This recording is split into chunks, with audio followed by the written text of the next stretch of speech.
Online conclave వేదికగా hot comments చేశారు కేటీఆర్. మంత్రి పొంగులేటిపై పొలిటికల్ సెటైర్లు పేల్చుతూనే అదానీతో లింకులు, రాయదుర్గం భూములు అంటూ సంచలన ఆరోపణలు చేశారు. ఇక్కడ నుంచి ఢిల్లీలో లిఫ్ట్ కోసం, హైదరాబాద్ నుంచి ఢిల్లీ స్థాయిలో లిఫ్ట్ కోసం, అక్కడుండే పెద్దలతో లిఫ్ట్ కోసం కలిసి రాయదుర్గంలో ఒక 84 ఎకరాల కోసం పెద్ద పైరవి నడుస్తుంది. ప్రస్తుతం సుప్రీంకోర్టులో కేసు ఉంది. దానికోసం పెద్ద పెద్ద వాళ్ళు కన్నేసి దాని వెనకాల పడ్డారు. అదొక 5,000-6,000 కోట్ల ప్రాపర్టీ. ఈ కలయిక దానికోసమే అక్కడ నెంబర్ 1. నెంబర్ 2, IVRCL అని ఒక కంపెనీ ఉంది. దాన్ని తీసుకోవాలని పాపం ఎప్పటి నుంచో అదాని గారు తహతాలాడుతున్నారు. ఈరోజు ఆ కంపెనీ పొంగులేటి గారి దగ్గర ఉంది. పొంగులేటి గారి ఇంటి మీద ఈడీ రైడ్ అవుతుంది. ఈడీ రైడ్ అయిన తర్వాత 75 రోజుల తర్వాత ఈడీ ఇప్పటి వరకు కనీసం చీమ కొట్టినంత చప్పుడు కూడా చేయట్లేదు. లిఫ్ట్ దగ్గర కలయికలు కాదు, లిఫ్ట్ కోసం కలయికలు.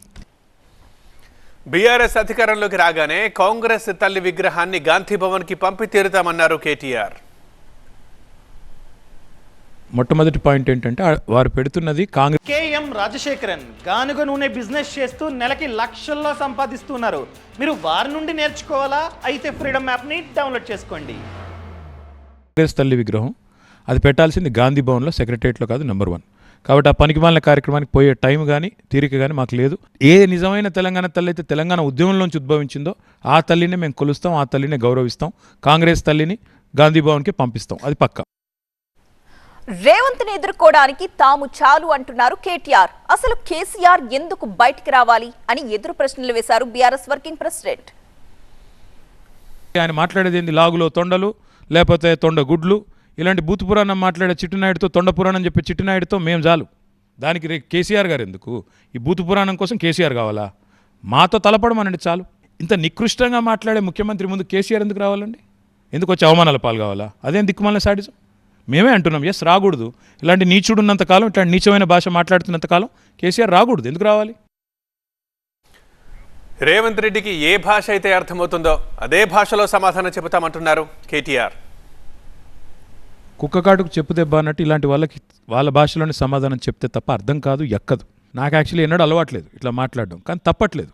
రేవంత్ రెడ్డికి ఏ భాష అయితే అర్థమవుతుందో, ఏ భాష అయితే ఆయన నెత్తిలోకి ఎక్కుతుందో ఆ భాషలో ఒక కొడుకుగా మా తండ్రిని ఎవరైనా అన్ని మాట్లాడుతుంటే ఆ మాత్రం రేషన్ లేకపోతే నేనేం కొడుకుని?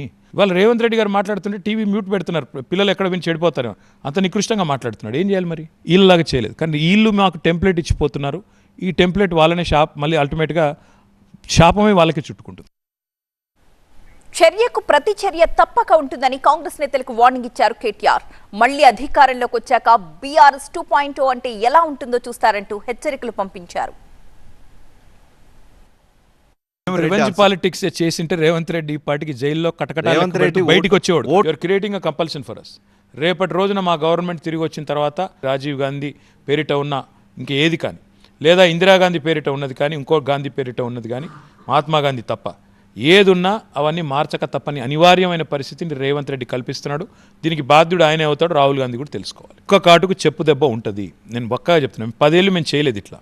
10 ఏళ్ళు చాలా మర్యాదగా వ్యవహారం చేసాం కాంగ్రెస్తో. లేకపోతే ఒక్క కాంగ్రెస్ కూడా బయట ఉండేటోడు కాదు. మేము తిరిగి వచ్చిన తర్వాత మాత్రం ఈసారి బీఆర్ఎస్ 2.0 చాలా డిఫరెంట్గా ఉంటుంది.